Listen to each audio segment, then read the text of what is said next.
Allez,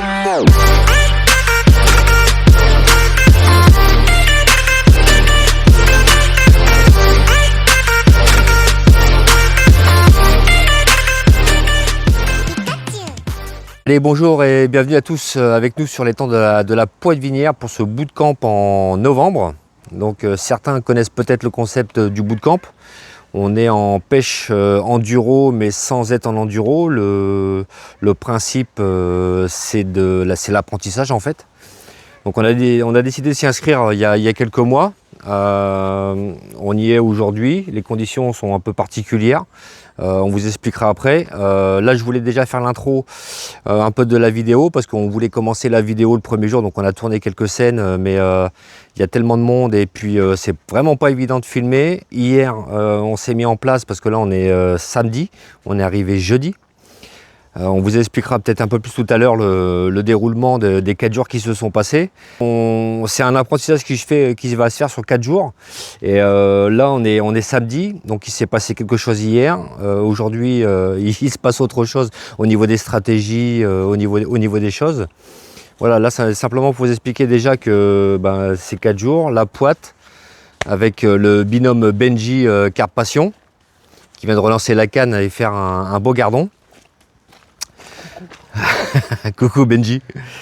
Ouais, je disais que c'était pas facile d'avoir filmé les 2-3 jours qui sont venus parce que en fin de compte, on n'a pas trop le temps. On n'a pas le temps. Christophe nous prend énormément de temps, a beaucoup de choses à nous raconter.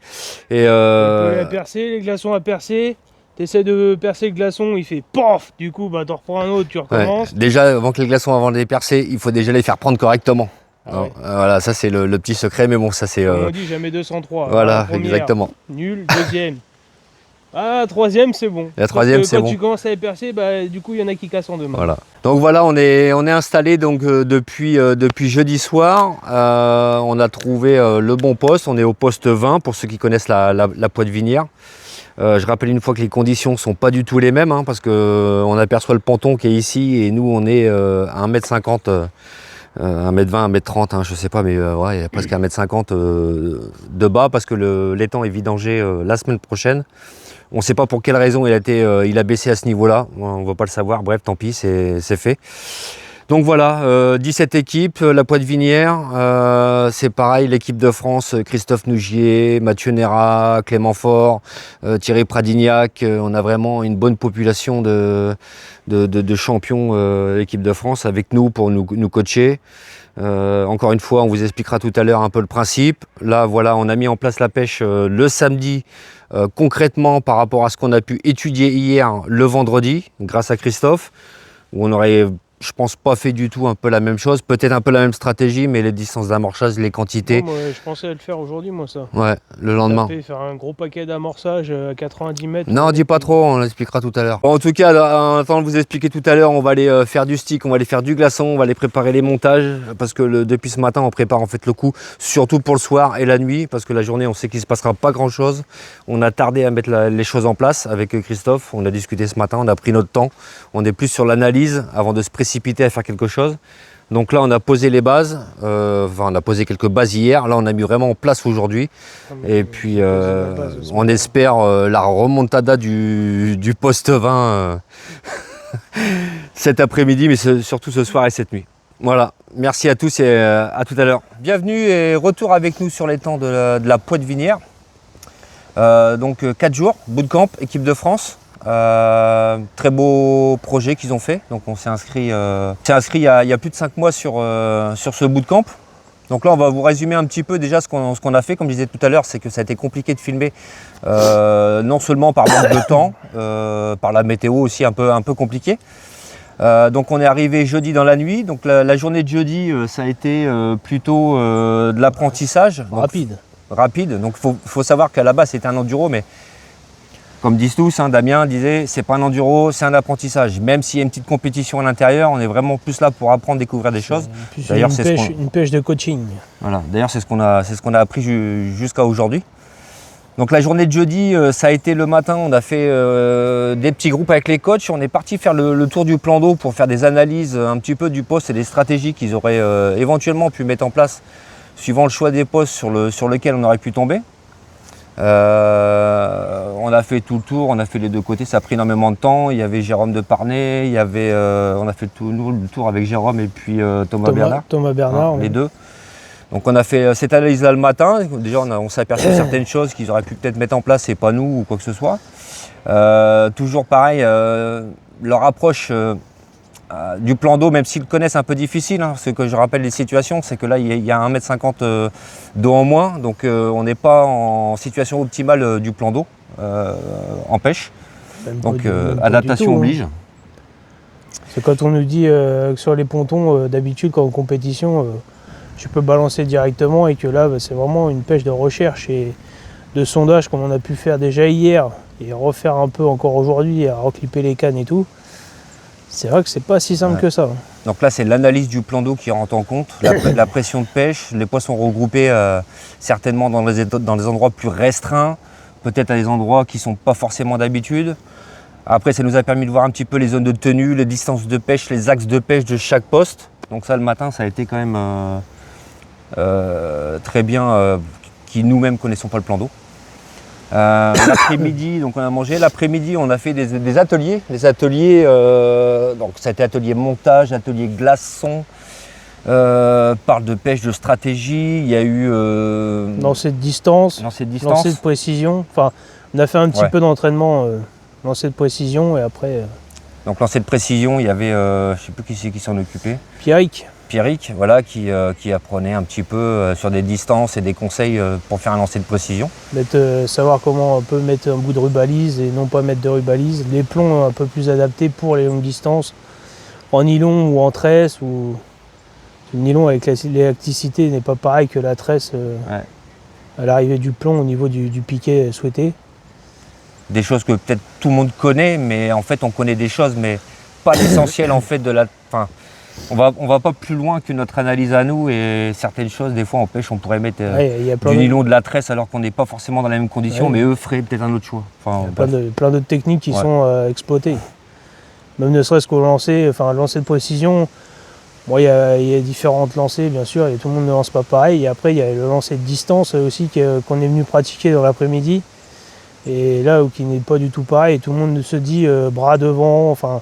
Comme il avait pu nous expliquer Thomas Bernard avant-hier, l'après-midi, vous pouvez mettre votre bras devant comme ça, mais bon, c'est peut-être pas forcément la meilleure des choses pour faire balancier. Et puis après, comment décentrer carrément sur le côté votre moulin, et puis après essayer d'avoir la bonne posture pour envoyer au plus loin.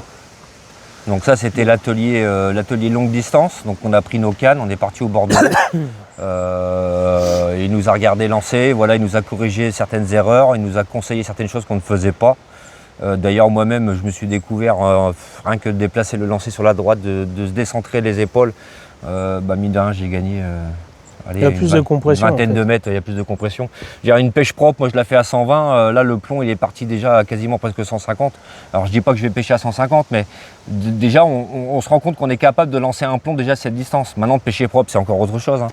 Mais puis de pouvoir exploiter la canne avec quelqu'un qu'on connaît, parce que moi, les Advil, les Levate, hormis des vidéos et des conseils que j'ai entendus, voilà, là, j'ai pu l'exploiter, avoir des conseils de Thomas. Et en même temps, on a pu essayer de la Sportex, enfin voilà, des cannes qu'on n'a pas forcément dans les mains tous les jours. Donc ça, c'était bien. Qu'est-ce qu'on a fait après? Après, on avait fait le lancer de précision entre deux dans l'après-midi. On a fait tout ça. Le soir, on est rentré à la ferme le soir, au garage, je ne sais plus comment ils appellent ça, la ferme. Le repère de chasse, oui. La ferme du chasseur, ça doit être ça. Donc là est venu le choix des postes. Donc grande surprise, oui et non. Encore un bon lancer de précision. Alors là, cette fois-ci, hein, c'était pas deux lancers, un pêcheur, c'est que chaque binôme faisait un lancer. Voilà. Donc Benjamin fait 1m30, moi je fais 2m64.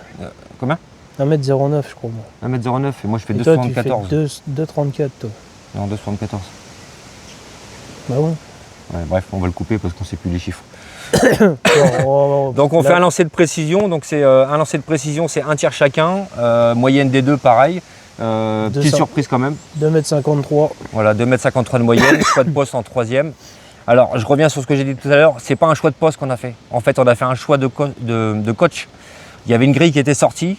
Chaque coach avait trois postes, donc il y avait un secteur par coach. Et chaque coach avait 3 postes. Et en fait, on choisissait le coach et pas forcément le poste. Donc celui qui voulait forcément un poste choisit le coach en conséquence.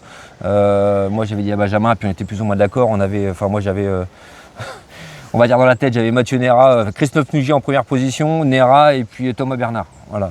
Après le soir, la journée s'est faite, on était un peu sur les mêmes idées. Choix de poste se fait pas, choix de coach. Ouais. On prend qui? Ouais. Le poste s'est fait plus ou moins au dernier moment parce qu'au moment de repartir, on a été un peu voir sur les postes 30 et 31, vraiment tout au fond du plan d'eau. Et en revenant, on passe au niveau de la sortie là, du plan d'eau, puis on fait, bah, il y a un poste là. Ah, le poste 20. Du coup, on descend, on regarde, hop, pas trop mal. Il y a pas mal de flotte en face, machin. Et au final, c'est pas trop mal parce qu'au final, il n'y a qu'un poste en face de nous qui pêche. Ouais, parce que du coup, au choix des coachs après, en fait, ce qui s'est fait, c'est que toute la partie anse droite, alors il faut connaître la pointe vinière, mais nous on ne connaissait pas. En fait, on se retrouve avec le poste 0 occupé, le poste 3 en face, nous le poste 20, et il n'y a personne au 1, au 2, au 4, au 5. Pas forcément bien dans la pêche parce qu'il y a moins de pression, donc le poisson il peut stagner là-bas, mais il y a de quoi faire quelque chose. Après ce choix de poste, on a eu le droit de venir s'installer donc sur les postes le soir. Donc le jeudi soir, on est venu monter les bihuis, le barnum, les baies de chair pour passer la nuit. La pêche était que le lendemain matin à 9 h. Donc le soir, on est retourné sur l'auberge du chasseur, on va l'appeler comme ça, je ne sais plus en fait. Et puis on a passé un petit moment avec tous les coachs à discuter, un peu parler de stratégie par rapport au poste qu'on avait, par rapport à la façon d'aborder la pêche, et puis qui nous racontent un peu d'anecdotes et puis un peu de tout leur savoir-faire. Donc c'était assez intéressant, on a mangé là-bas. Et puis le soir, on a fait le check-up avec Christophe quand même le soir même. Oui. Parce qu'on savait que la pêche était le rendez-vous là-bas à 7 h et 9 h début de pêche. Nous on n'est pas parti là-bas le lendemain matin, on a voulu rester sur place 9 h. Donc on voulait savoir un petit peu par quoi commencer. Donc le vendredi matin, Christophe est passé nous voir avant le coup d'envoi à 9 h. Donc on a discuté un petit peu de la stratégie de la mise en place. Honnêtement, on avait une certaine idée, le placement des cannes, on les avait plus ou moins et encore. Et en fin de compte, il nous a fait changer beaucoup de choses. Sonder correctement, enfin voilà. En fait, on a commencé par mettre, donc on a 2 pontons en fait, un à gauche et un à droite. Donc on avait mis 2 cannes chacun de l'autre côté. On avait commencé une pêche au glaçon le matin pendant peut-être 2-3 heures. Voilà, essayer de trouver du poisson sur le passage à des distances différentes encore une fois. Oui.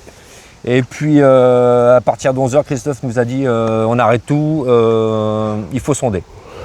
Voilà, ok. Donc sonder à notre façon et à sa façon, c'est pas encore la même chose. Là par contre je pense qu'on a pas mal appris sur la façon de sonder. Parce que mine de rien on croit savoir beaucoup de choses et on fait à notre façon, mais en fin de compte il y a beaucoup de choses à savoir. Oh bah, c'est même pas un quart de ce qu'on faisait dans les plans d'eau éventuellement où c'est des petits enduros ou des choses, enfin franchement c'est des choses rien que de... Ouais, l'analyse du marqueur, les hauteurs, rajouter le marqueur, si on rajoute un petit truc en dessous, le piquer, faire tour, s'aligner correctement et puis et noter sur un carnet, hein, c'est pareil, il faut tout noter. Enfin voilà, on a découvert ça. Après du coup on a mis la pêche en place. Alors pour nous qui était un petit peu, on va pas dire léger, avec un petit amorçage, des petites éches. Après on peut le dire, hein, mais pêcher avec des hameçons de 8 où on n'a pas du tout l'habitude, pêcher avec des pelets de 9 mm où on n'a pas du tout l'habitude non plus. On le fait des fois, mais là sur une pêche comme ça, en se disant la pointe vinière, ouais, c'est. Mais démarrer comme ça nous a un peu surpris. Parce qu'on a commencé avec un coup à gauche, un coup à droite, 10 spots d'un côté, quasiment 10 spots de l'autre, et on a laissé pêcher quasiment toute l'après-midi. On a fait du blanc, on a fait du gardon, on a fait un rectangle. En fin d'après-midi, Benjamin a fait une tanche. Le soir, on met 8 spots de chaque côté, on laisse comme ça pour la nuit, on pose ça. On se demande pourquoi, on réfléchit, on a du mal à comprendre un petit peu. Bon, bah, c'est tout, hein. On écoute Christophe, on suit le truc. Et puis, donc la soirée se passe. Moi, je commence à relancer les cannes à peu près toutes les heures, le soir 22, 23, 24. 1 h, 2 h du matin. 2 h du matin, j'essaye d'apporter ma petite touche au niveau de l'appât, un petit truc un peu différent. 24 h, ça n'existe pas. Ça n'existe pas. Pauvre con, faut pas me le dire avant. Donc 2h30 du matin, pour éviter de pêcher au pelé toute la nuit et devoir me relever, je me dis à 2h30 je vais me coucher, je change un petit peu la page, je mets ma petite touche perso. Je déclenche une touche à 2h30, une petite commune qu'on met au sac. Et puis à 3h30, on se couche jusqu'à ce matin. La journée de ce matin, d'aujourd'hui, on va la raconter, je pense, tout à l'heure, en bonne compagnie, j'espère. Sur la pêche, du coup, de la première journée, on se rend compte qu'on n'aurait pas abordé du tout ça. Et en fin de compte, on va le dire peut-être tout de suite maintenant, c'est qu'en réfléchissant, c'est qu'on a pêché la première journée, pas pour pêcher, mais pour apprendre. Observer. Déjà le fond, parce que je vais vous dire une chose, un truc qu'on n'avait pas pensé, c'est que il n'y a pas de fond sur 10, 20 mètres, il y a 50, 40 cm et tout ça. Christophe me dit, jette un marqueur à droite. Mais je dis, Christophe, il n'y a pas besoin, il y a 30 cm d'eau. Jette le marqueur. Ok, jette le marqueur. Ok, bon. 30 cm, pas de problème. Ok, bon, maintenant tu lances 20 mètres à gauche. Ah, 70 cm. Bon.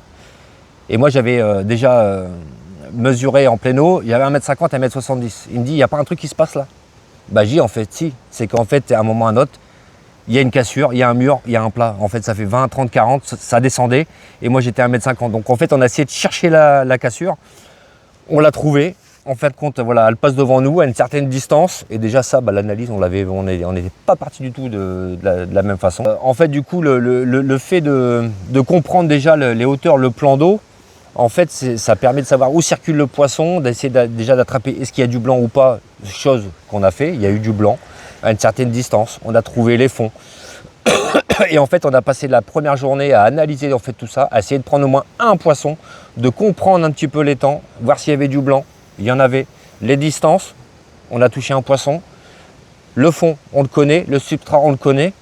Et en fait, ce qui s'est passé, c'est que avec Christophe, c'est qu'en fait, nous on l'a compris, on va peut-être voir ça avec lui tout à l'heure, mais c'est qu'en fait, il a pêché une journée sans pêcher pour apprendre déjà le poste et comprendre ce qui se passait devant nous. Et aujourd'hui, on a posé des bases, donc on expliquera tout à l'heure, en bonne compagnie j'espère, et qu'on vous expliquera. Et puis, mais c'est complètement différent de ce que je pensais quand même. Ah, c'est pas du tout pareil. Hein. Ouais, l'analyse d'un poste, quand on arrive à un plan d'eau, on croit c'est des moments que tu passes au bord de l'eau et que tu t'instruis de plus en plus parce que t'as pas tous les jours déjà des gars d'équipe de France derrière toi pour faire ces choses-là. Et puis on revient à quelques astuces, c'est que t'es loin de t'imaginer qu'il faut faire comme ça, il faut être au millimètre, il faut caler ton sion à telle distance, il faut être là.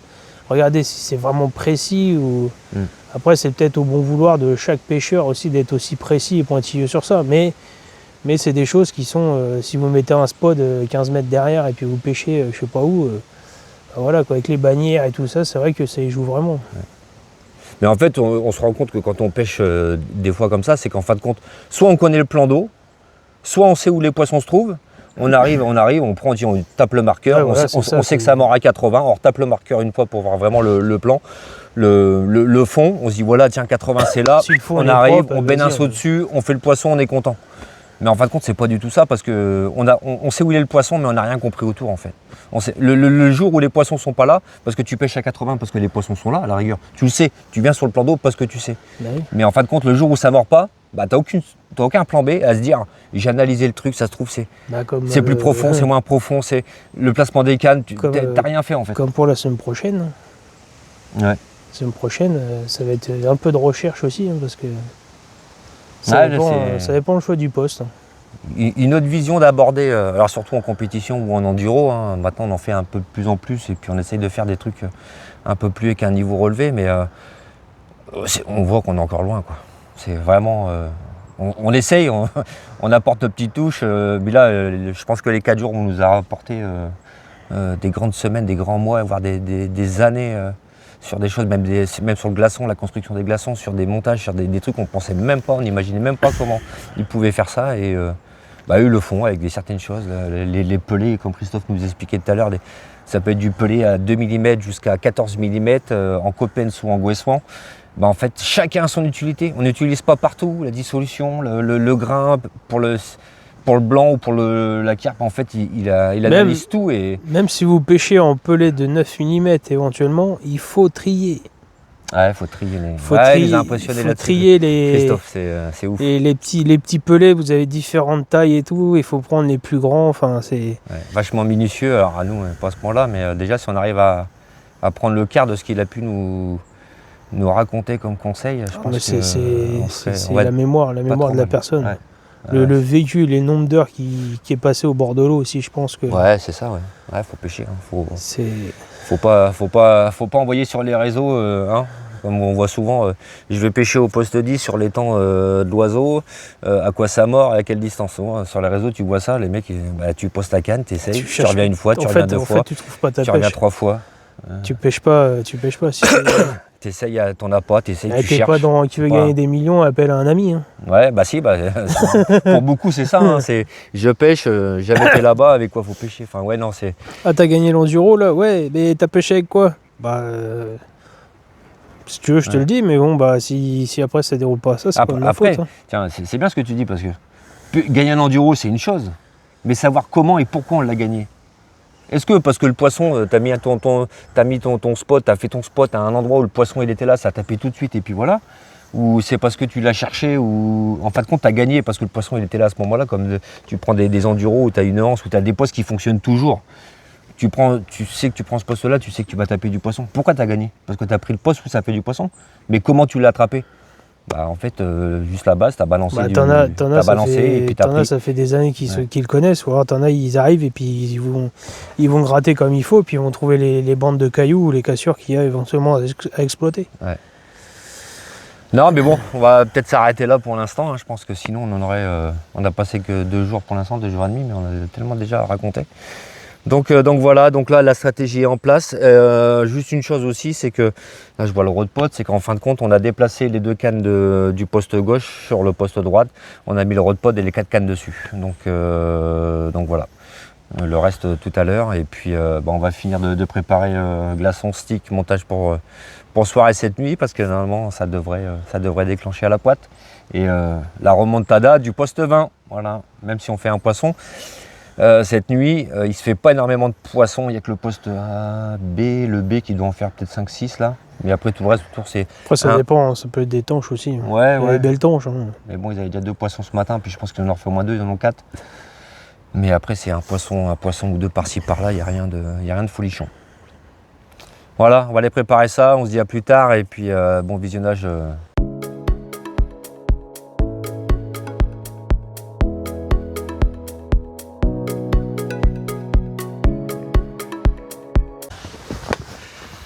Bon ben bienvenue, la belle surprise qu'on vous a proposée tout à l'heure, ils sont venus et il n'est pas du tout seul Christophe. Donc on va aller faire une petite interview, voilà, on va poser 2-3 petites questions, ou alors c'est lui qui va me les poser, enfin je sais pas, on va voir. Mais voilà, c'est vous parler donc du bootcamp de la Poitevinière de ce week-end. Donc avec il y en a 11 coachs de l'équipe de France, je crois, ce week-end. Donc moi je leur ai déjà parlé de tout ce qu'on a fait jusqu'à maintenant. Voilà, maintenant Christophe Nougier, donc notre coach. Enchanté, bonjour tout le monde. Celui qui nous a pas lâché hier, hein, ce qu'on disait, c'était pas un enduro dur, mais oui. À suivre les trucs, faire les glaces, on préparait, voilà, fallait tourner, voilà. Ok, donc hier, quand je les connaissais pas du tout, hein, voilà, ça c'est déjà intéressant de comprendre les gens, comment ils ont l'habitude de pêcher et tout. Et donc on a longuement discuté. Et puis on a commencé très petit dans la stratégie. Il vous expliquera la stratégie qu'on a essayé d'évoluer. J'en parle pas parce qu'il y a les 2 copains là qui sont là. Je voudrais pas que... on est d'accord, un concurrent direct en plus, voilà, du 0. c'est direct, hein, ok les mecs, on est d'accord. Hein. Donc voilà. Donc ça va être une stratégie évolutive. Donc hier il fallait être patient, il fallait placer les cannes là où il fallait et tout. Et puis ils ont réussi à prendre un poisson dans la nuit. À quelle heure tu l'as? 2h30. À 2h30, voilà, sur quelque chose qui était très particulier, que j'aurais jamais fait, voilà, mais voilà quoi. Non mais si, en fait ils ont compris comment les poissons fonctionnaient ce week-end-là. Donc à partir de là, on a encore changé un petit peu aujourd'hui parce qu'il y a beaucoup de poissons blancs, enfin des nuisibles, des rotangles, des petites brèmes, des petits carpeaux, une tanche, vous avez pris on a fait aussi. aussi, ouais. Voilà, voilà. Donc ce qu'on a fait, on a fait une grosse fixation. C'est-à-dire combien de litres ça fait à peu près votre seau là 16 litres. T'as 17 litres le seau, on a mis 3 quarts, ça fait 3 quarts des deux quoi. Bon d'accord, alors je sais pas calculer mais c'est pas grave. Un petit 15 litres. Oui, un petit 15 litres. Visu, ça fait au moins ça. Voilà, voilà. On a mis 15 litres de pellets, un petit mélange, des granulométries assez importantes par rapport à ça, parce qu'on veut que les poissons blancs grignotent tous ces petits pellets et tout ça. Et puis moi je pense qu'il y a une relation avec les carpes qui est en rayon de sécurité par rapport à ces gardons. Et donc on va voir si cette nuit ça va se passer à peu près comme on veut. Alors le but là, je pense, vu comme ça se passe sur tout le plan d'eau, si on fait un poisson, moi je dis qu'on a compris quelque chose. Alors c'est peut-être un poisson de hasard, mais j'y crois pas. Parce que sur 2 postes que l'on a, on a pris 2 fois un poisson. Donc il y a quelque chose quand même qui se passe. Parce qu'il y a des postes où ils ont du mal à décapoter, à pas avoir une touche, voilà quoi. Enfin bon, et moi ce que je vais dire pour l'instant, c'est qu'ils en veulent. Ils sont motivés et ça c'est primordial. Ils ont envie d'apprendre et j'espère qu'on a pu leur apporter certaines choses. Il y a beaucoup, attention, c'est un tout petit trait sur une ligne, on comprend. Voilà, Ouais, c'est plein de petits détails qui s'ajoutent à ce qu'on savait déjà et qu'on savait faire, mais pas forcément de la bonne façon aussi. Voilà. Parce qu'il y a des choses. On a expliqué tout à l'heure, balancer une canne à 130, c'est bien, mais comme on disait tout à l'heure, gagner un enduro parce que tu as pêché à 130, ce que je disais à la fin, est-ce que tu as compris pourquoi tu avais gagné? Est-ce que tu as compris le plan d'eau? Est-ce que si ça n'avait pas marché, qu'est-ce que tu aurais pu mettre en place pour? Et ouais, non, la vision sera différente, je pense, quand on va aborder les compètes ou même en loisir. Hein, je veux dire, C'est les autres qui vont se demander oulolo, qui se nous fait. Vous en faites de trop, les gars. Non, mais voilà, non, mais moi je pense que c'est un pari gagné, on va en voir demain matin, mais déjà ils ont compris que il n'y a pas que la grande distance qui prime. Hein. On est d'accord. Non, c'est sûr. Même voilà, sur un voilà. plan d'eau comme ça. C'est ouais. l'approche. Après, il y a des endroits, on est obligé d'aller loin. On est obligé, c'est voilà. Alors là, on n'a pas fait une pêche agressive, mais on a essayé de construire quelque chose pour qu'on comprenne de A jusqu'à Z tout ce qu'on a fait. C'est exactement ça. Ouais, c'est ça. Ouais. Voilà. Et en fait, aujourd'hui, on a compris ce qu'on a fait hier. Voilà, t'as compris. Voilà. Et ça, pour moi, j'ai le sourire, tu vois, parce que ça veut dire qu'il s'est passé quelque chose. Bien sûr. Voilà. Que ça rentre dans la tête. C'est certainement plus important qu'aller gratter 5 poissons à 150 mètres avec une éche isolée perdue au milieu de nulle part. Quoi. Voilà, exactement. Voilà. Bien, merci Christophe. C'est pas fini, tu non, m'embrasses mais, le même. pour Quand la tu auras pris vidéo. un autre poisson, là, tu m'embrasseras. Et vous m'embrasserez. On D'accord, peut ok. parler si jamais il y a une nuit à 3 Non, poissons. non. Non. Si. Non. Ah, ça arrive. demain matin, non, sur la non. photo de bisous de chaque Qu'est-ce côté. que je dis Je dis toujours quelque chose. Quand j'ai attrapé un poisson, je ne sais jamais si je vais attraper le deuxième. Et ça, c'est très important. Ouais. Très, très important. Voilà. C'est mon dernier mot. Bien. Sur ce, juste Clément Fort et j'oublie ton nom. Anthony Jacquemet. Anthony Jacquemet, Ouais. voilà, binôme de Mathieu Nera, souvent Exactement. en compétition. Et moi Voilà. Avec Dimitri. Dim. Et toi avec Dimitri. Avec Voilà. Dimitri, ouais. Voilà, qui font la Croatie, la Hongrie, championnat de France, voilà. Des réputés de la pêche. Merci à vous en tout cas, merci les gars. Et puis Avec plaisir, ouais. on espère passer une bonne nuit, bien réveillée jusqu'à demain. Enfin, et surtout puis, toi. ouais. Vous, tous les deux là, je voudrais voir demain matin rincé quoi. Voilà. Merci les gars. Allez, Avec ciao. plaisir, Bye. grand plaisir. Ouais. Merci. Allez, Pika. Ah non, putain, oui, il y a le micro. Mais Maintenant, tu peux... Bon, un petit point rapide et un petit bilan sur la dernière nuit sur ce bootcamp. Pour nous, ça a été très compliqué. On n'a pas réussi à déclencher de touche. On a fait tourner les cannes jusqu'à 2 h du matin à peu près. Après, on s'est dit que peut-être que le plomb, l'impact du bruit, pourtant on avait alterné un peu le changement des cannes, c'est-à-dire qu'on le faisait tous les demi-heures, 3/4 d'heure pour rejeter une canne par une canne, pour éviter d'avoir 4 cannes achetées et 4 plombs qui tombent en l'espace d'un quart d'heure. Enfin voilà, on a fait tourner les appâts, on a fait tourner certaines choses. On a fait un briefing avec Christophe ce matin. Est-ce qu'on n'a pas loupé peut-être quelque chose à devoir replacer les cannes plus près de l'amorçage cette nuit, les rapprocher. Apparemment, il s'est pris du poisson sur certains postes comme ça. Bon, pourtant, on avait essayé de mettre une canne dans l'amorçage hier sur les coups de 23 h, un petit dumble jaune, histoire de voir s'il y avait du blanc et s'il y avait de l'activité. On n'a peut-être pas mis la bonne canne, pas forcément du bon côté, on ne sait pas, voilà. Mais bon, comme on dit, on n'était pas là pour gagner, on était surtout là pour apprendre. Là, ça fait réfléchir pour la prochaine. Là, ça y est, on a commencé à remballer. Ça se termine à 10 h. Donc là, on va finir de ranger. Puis après, on va aller faire un petit briefing avec les gars là-bas pour voir un petit peu ce qu'ils en pensent et ce qu'on a peut-être pu louper ou pas.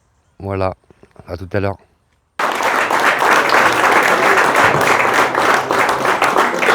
Faire un petit peu un point aussi donc, sur ce bootcamp là numéro 2. On a fait le tour un petit peu aussi de nous de notre côté. On a vu qu'il y avait des petites choses à améliorer, des choses qu'on va revoir entre nous. On ne sait pas si on fera une version 3 ou pas. On va en discuter là en fin d'année avec le CF. En tout cas, j'ai quand même retenu que ça vous a quand même permis d'apprendre quand même un maximum de choses, des choses que vous allez après sûrement remettre en pratique sur vos enduros ou sur vos pêches loisirs pour certains. Voilà, nous aussi au niveau des coachs, ça leur a permis aussi le soir d'en discuter, comment circuler le poisson, de comment essayer de comprendre pour vous aider au mieux en fait à attraper ces petits poissons. Et voilà, grosso modo. Le ressenti entre guillemets.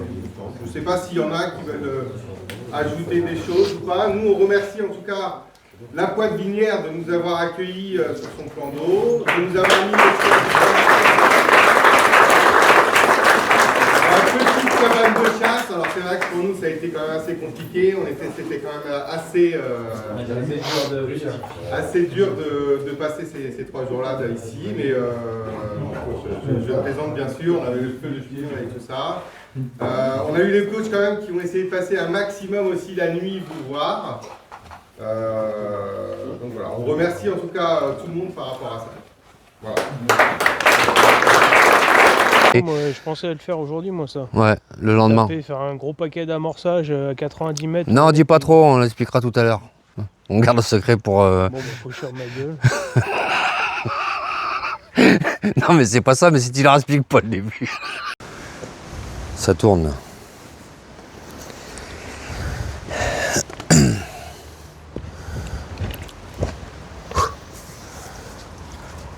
Bon, faut pas que je fasse mes...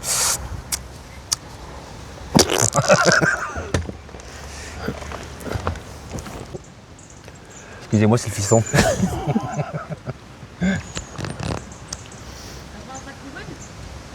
Ah bah, 200 litres, hein. Ouais. 200 litres de spot. Dans la glacière sur la gauche, là. Attends, je vais couper parce qu'il y a 10 minutes de trucs, alors on n'a rien dit. Là, sur les petites poches sur la gauche de la glacière. Ah, il a coupé, là. Putain, mais il comprend rien, lui. À gauche, pas dedans, hein. À gauche, putain, il regarde à droite.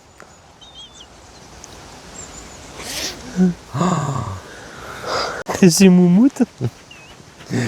C'est Moumoute. À tout à l'heure. Prends ton téléphone quand tu rentres pas avant 18 h, j'irai te chercher. Il faut que tu sois coincé sous un arbre.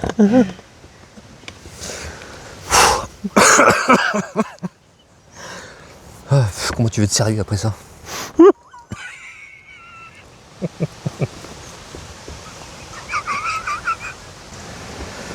Bon allez, go. Bon allez. On va pas y arriver. Coupé. Action. Tu vas voir un sac poubelle flotter. Oh, il y a un mec Qu'est-ce que tu vois? avec sa haute sur le dos. Il a pris les waders, il fait tout le temps d'être en milieu. Ça va être compliqué. Ça va être compliqué. Mais je te promets, je te promets. malheureux. Il n'y a aucun. Avec un départ, c'est pas mal. Ouais, départ en live, là, ça serait bien. Ce serait beau ça. Mm. D'ailleurs, il faudra qu'on fasse le truc là, tu sais, tirer le fil là. Là, ça filme. Les deux côtés. Faut pas le.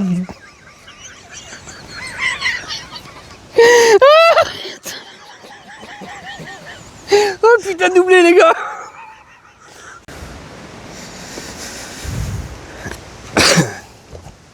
Bon allez, bonjour à tous, on va vous expliquer un petit peu ce qui s'est passé depuis jeudi, donc sur ce bootcamp. Donc arrivé jeudi matin de bonne heure.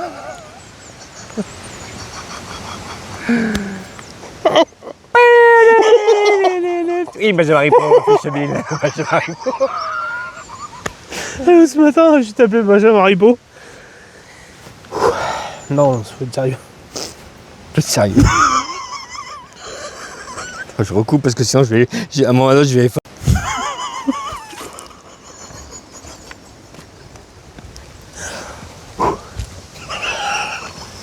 Sinon on fait un break. Hein. On va commencer, on fait une pause.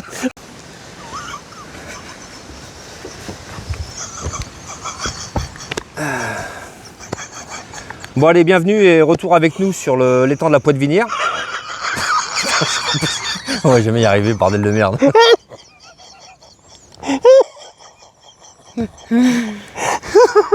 Ça tombe bien, on n'a plus d'apéro, ça pour Christophe. Sinon on va jamais y arriver non plus.